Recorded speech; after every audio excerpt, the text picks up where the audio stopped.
Hello बच्चे party, welcome और welcome back to the channel. देखो, आज अपन पढ़ने वाले हैं गाइनोशियम। गाइनोशियम किसका पार्ट है? Sexual reproduction in flowering plants, class 12 का ये दूसरा लेक्चर है। ठीक है, इसमें अपन लोग सिर्फ और सिर्फ गाइनोशियम के बारे में पढ़ेंगे। ठीक है, इस लेक्चर में फ़िलहाल के लिए गाइनोशियम को कंप्लीट कर देंगे।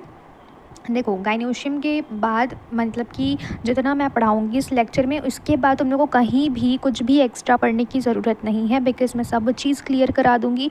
ठीक है, और अगर नोट्स चाहिए तो ज्वाइन कर लेना मेरे व्हाट्सएप चैनल को। ठीक है, अगर नहीं चाहिए तो कोई बात नहीं। गाइनोशियम स्टार्ट करते हैं। गाइनोशियम सबसे पहले फीमेल रिप्रोडक्टिव ऑर्गन होता है गाइनोशियम। ठीक है, अब बात करते हैं जो गाइनोशियम है ये कंसिस्ट क्या करती है। सो जो गाइनोशियम होती है it consist of pistil and ये देख लो कि जो पिस्टिल होता है उसके 3 पार्ट्स होते हैं। 3 पार्ट्स कौन कौन से होंगे? Stigma, style and ovary. तुम लोग को यहाँ पे जो डायग्राम दिख रहा है इसमें से बहुत क्लियर होगा। ये वाला जो पार्ट होता है ये होता है स्टिग्मा। इसकी ये वाला जो लॉन्ग एंड स्लेंडर पार्ट होता है ये तुम्हारा कहलाता है स्टाइल। उसके बाद ये वाला जो स्वेलन पार्ट होता है ये ओवरी कहलाता है। ठीक है, तुम लोग को अच्छे से बताती हूँ मैं। स्टिग्मा जो है ये लैंडिंग प्लेटफॉर्म है पॉलन ग्रेन के लिए। स्टाइल जो है स्लेंडर होता है, it connect the stigma and ovary. And जो ओवरी होता है it is the bulged swollen part. ठीक है, अब बात करते हैं कि जो पिस्टिल है वो, अगर देखो कई सारे ऐसे प्लांट्स होते हैं जिनमें मोनोकार्पिलरी कंडीशन होती है एंड कई सारे ऐसे प्लांट्स होते हैं जिनमें पॉलीकार्पिलरी कंडीशन होती है। मोनोकार्पिलरी कंडीशन मतलब ऐसा होता है कि जिसमें सिर्फ और सिर्फ एक कार्पल यानी कि एक पिस्टिल प्रेजेंट है। एंड पॉलीकार्पिलरी का मतलब होता है कि जिसमें कि मोर देन वन जो कार्पेल है वो प्रेजेंट है। तुम लोग को सब एग्जांपल दिखाती हूँ मैं। ठीक है, पहले बात करते हैं पॉलीकार्पिलरी की। देखो, मोनोकार्पिलरी में सिर्फ और सिर्फ एक ही जो है पिस्टिल प्रेजेंट रहेगा तो उसमें कोई भी डिफिकल्टी नहीं आएगी। बट इन केस ऑफ पॉलीकार्पिलरी होता ये है कि 2 टाइप के फर्दर डिवीजन हो जाते हैं। कैसे डिवीजन होते हैं? तो ऐसे डिवीजन होता है कि जो पॉलीकार्पिलरी होता है वो एपोकार्पस हो जाएगा, एपोकार्पस या तो फिर सिनकार्पस। एपोकार्पस मतलब कि जिनमें जो पिस्टिल होती है वो फ्री होती है, जो कि फ्यूज्ड नहीं होती है। बट इन सिनकार्पस, सिन का मतलब होता है कि फ्यूज, ऐसे करके तुम समझ सकते हो। ठीक है, तो सिनकार्पस में जो पिस्टल होते हैं वो फ्यूज्ड होते हैं। एंड पॉलीकार्पिलरी में एपोकार्पस का एग्जांपल हो जाएगा माइकेलिया। इंपॉर्टेंट है एग्जांपल, नीट के लिए भी बोर्ड्स के लिए भी, प्लीज़ रिमेंबर दिस।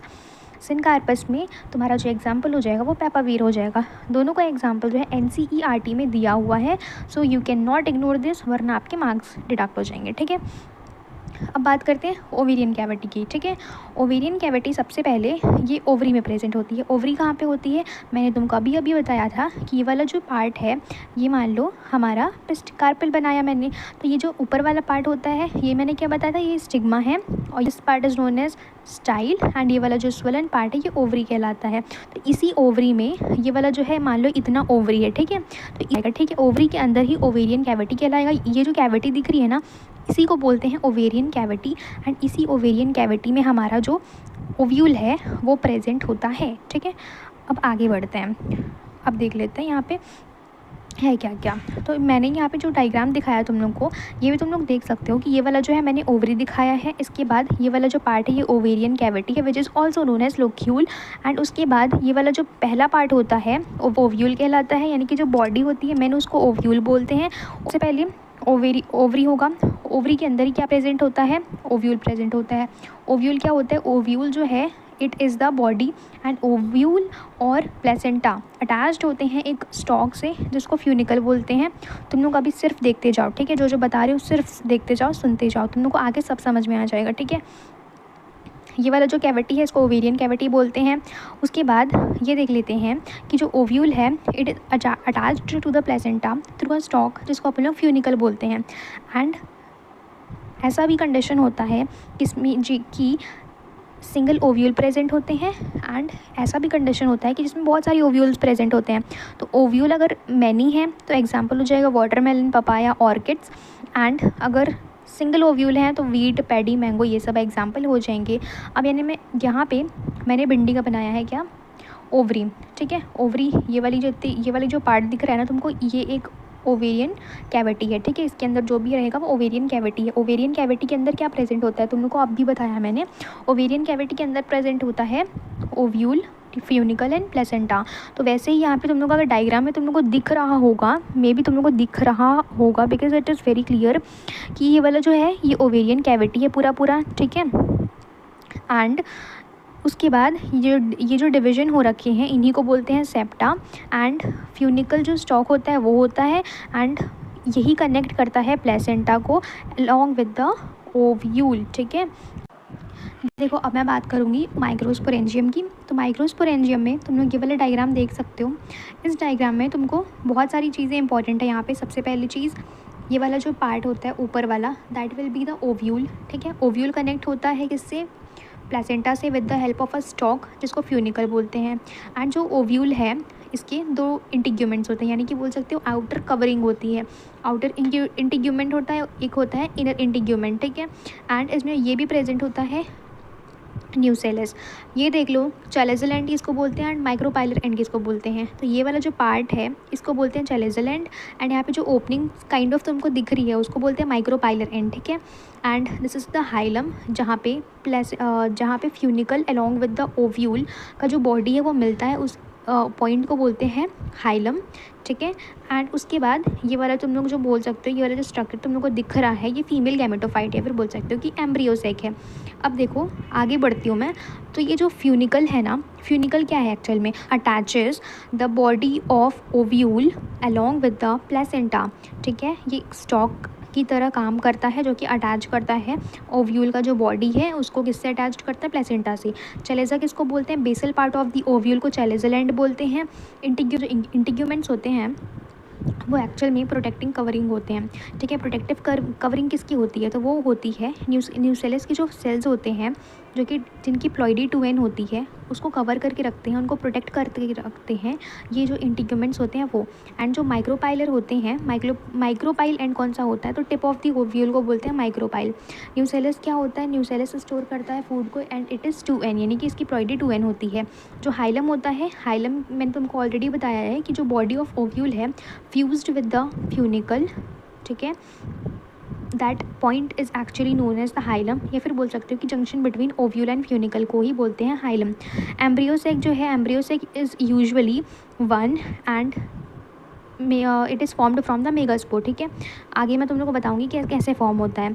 माइक्रोपाइल या फिर चैलेजा जो है, माइक्रोपाइल एंड चैलेजा बोल सकते हो कि ये स्ट्रेट लाइन में रहते हैं। ठीक है, ये मान लो कि ये वाला अगर तुम्हारा माइक्रोपाइलर एंड है तो ये वाला चैलेजल एंड होगा, ये वाला चैलेजल है तो ये वाला माइक्रोपाइल होगा, यानी कि ये ऑलमोस्ट स्ट्रेट लाइन में रहते हैं। ठीक है, उसके बाद बात करती हूँ माइक्रोपाइल या फिर एंड फ्यूनिकल की। तो माइक्रोपाइल यानी कि मान लो ये वाला माइक्रोपाइल है एंड फ्यूनिकल यानी कि स्टॉक होता है। ठीक है, तो ये लोग जो हैं साइड बाय साइड प्लेस किए जाते हैं। अब बात करती हूँ मेगास्पोरोजेनेसिस की। मेगास्पोरोजेनेसिस में क्या होता है, यहाँ पे फॉर्मेशन होता है मेगास्पोर का फ्रॉम मेगास्पोर मदर सेल जिसकी प्लॉइडी होती है 2n। तो होता ये है, ये वाला जो पार्ट तुम लोग देख रहे हो ये बॉडी ऑफ ओव्यूल है। बॉडी ऑफ ओव्यूल में बहुत सारी न्यूसेलस प्रेजेंट है। तो ये वाला जो पार्ट कहलाएगा ये चैलेजा कहलाएगा। ये सारी न्यूसेलस हैं। ये जो दिख रहा है तुमको ये वाला है मेगास्पोर मदर सेल, एंड ये वाला जो पार्ट तुमको दिख रहा है ये माइक्रोपाइलर एंड है। एंड अब इसमें क्या होगा, इसमें होगा मियोसिस 1। मियोसिस 1 होगा तो क्या होगा, ये 4 में डिवाइड कर जाएगा, यानी कि 4 में। देखो जो न्यूसेलस कहाँ पे प्रेजेंट है, माइक्रोपाइलर एंड की तरफ प्रेजेंट है। वो अपने जो साइज़ है, अपने साइटोप्लाज्म का कंटेंट है वो इंक्रीज़ करेगा। जब वो इंक्रीज़ करेगा तो उसमें क्या होगा, वहाँ पे रिडक्शनल डिवीजन होगा, यानी कि उसमें मियोसिस होगा तो वो 4 मेगास्पोर बनाएंगे। एंड जब वो 4 मेगास्पोर बनाएंगे उसमें से 3 के तो जो 3 है वो डीजनरेट हो जाएंगे। जो माइक्रोपाइलर एंड की तरफ है वो 3 डीजनरेट हो जाएंगे, बट सिर्फ एक ही बचेगा जो कि चैलेजल एंड की तरफ प्रेजेंट होगा। उसके बाद इसी को बोलते हैं फंक्शनल मेगास्पोर। अब मैं तुम लोग को ऐसे बता देती हूँ थोड़ा सा ताकि तुम लोग को समझ में आए। सबसे पहला जो one of the cell of nucellus है, या फिर बोल सकते हो कि मेगास्पोर मदर सेल है, उसका जो साइज़ है वो बड़ा है, माइक्रोपाइल एंड की तरफ प्रेजेंट है। इसका जो है डेंस साइटोप्लाज्म है इसमें, एंड इसके पास प्रोमिनेंट न्यूक्लियस है।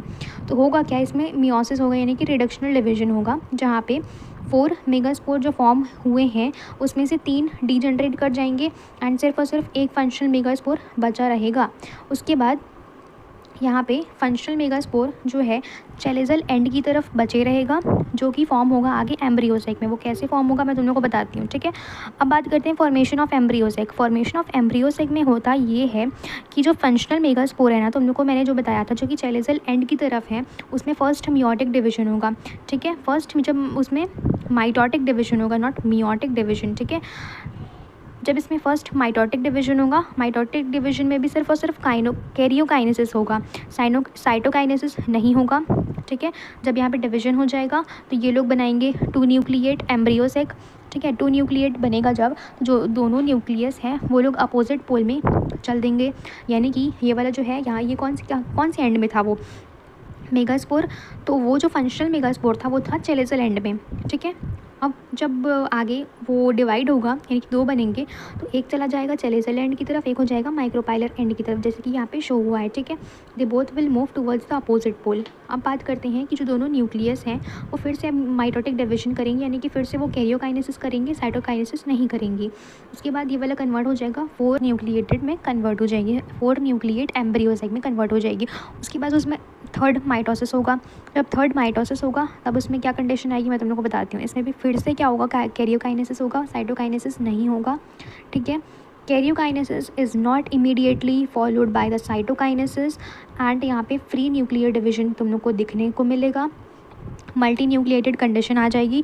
एंड इसके जस्ट बाद क्या होगा, इसके बाद ये होगा कि 1 nucleus from each end pole move towards the centre, ठीक है। तो पहले कंडीशन ये थी कि मान लो ये तुम्हारा एम्ब्रियो सेक है एंड इसमें जो 4 न्यूक्लियस हैं वो प्रेजेंट हैं अपोजिट पोल्स में, ठीक है।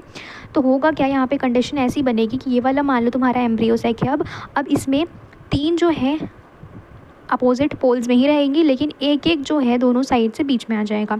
कुछ ऐसी कंडीशन तुमको देखने को मिलेगी जहाँ जो यहाँ पे लिखा भी है, 1 nucleus from each pole will move towards the centre. फिर यहाँ पे अब जाके साइटोकाइनेसिस होगा, यानी कि सेल वॉल का फॉर्मेशन होगा। एंड फाइनली यहाँ पे कंडीशन बनेगी 7 सेल्ड 8 न्यूक्लिएट कंडीशन कैसे बनती है, हर चीज़ को एक्सप्लेन करना आना चाहिए तुम लोग को। देखो इस पेज में ना कुछ इंपॉर्टेंट चीज़ें हैं, मैं तुम लोग को बता देती हूँ, ठीक है। इंपॉर्टेंट चीज़ें में सबसे पहली चीज़ ये जो मैंने अभी तुम लोग को एम्ब्रियो बताया, कौन सा एम्ब्रियो, ऐसा एम्ब्रियो जो कि 8 न्यूक्लिएट होता है, 7 सेल्ड होता है। ये most common type of embryo है एंड ये 80% ऑफ द प्लांट्स में पाया जाता है। अलॉन्ग विद दैट इसी को ना, यानी कि ये जो 8 न्यूक्लिएट एंड 7 सेल्ड एम्ब्रियो से की बात कर रही हूँ मैं, ये डिस्कवर हुआ था पॉलीगोनम प्लांट में, ठीक है। इसीलिए ना इसको पॉलीगोनम एम्ब्रियो सेक भी तुम लोग बोल सकते हो, या इसको ना इस नाम से भी जाना जाता है, ठीक है। अब बात करते हैं मोनोस्पोरिक एम्ब्रियो सेक की। मोनोस्पोरिक एम्ब्रियो सेक मतलब कि ना ऐसा एम्ब्रियो सेक जो कि सिर्फ एक मोनोस्पोर मेगास्पोर से बना हुआ है, ऐसा इसको तुम लोग समझ सकते हो। जैसे कि तुम लोग को मैंने जब बता रही थी मेगास्पोरोजेनेसिस के टाइम पे, तो तुम लोग को मैंने ये चीज़ क्लियर किया हुआ था कि देखो एक जो मेगास्पोर मदर सेल है उसमें मियोसिस होता है, मियोसिस होने के बाद वो 4 मेगास्पोर में डिवीजन होता है उसका, पर उसमें से क्या है ना 3 डीजेनरेट हो जाते हैं और एक ही बचता है सिर्फ और सिर्फ। तो उस टाइम पे सिर्फ जो एक मोनोस्पोर होता है उससे फिर फर्दर आगे डेवलप होता है एम्ब्रियो सेक। तो उस काइंड का जो डिवीजन होता है, उस टाइम का जो डेवलपमेंट होता है, that is known as monosporic development, ठीक है। ये था कंसेप्ट मोनोस्पोरिक डेवलपमेंट का।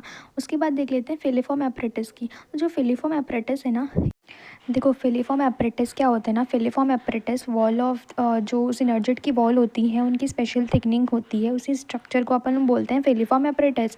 एंड तुम लोग ये भी समझ सकते हो कि जो फिलीफॉर्म एपरेटिस है ना, यही गाइड करती है पॉलन ट्यूब की एंट्री के लिए। ये कुछ केमिकल रिलीज़ करती है फर्स्ट ऑफ ऑल, एंड यही गाइड करती है पॉलन ट्यूब को कि इस वे से तुम लोग एंटर कर सकते हो करके, यही जीपीएस सिस्टम तुम्हारा बनाती है, मान सकते हो, ठीक है।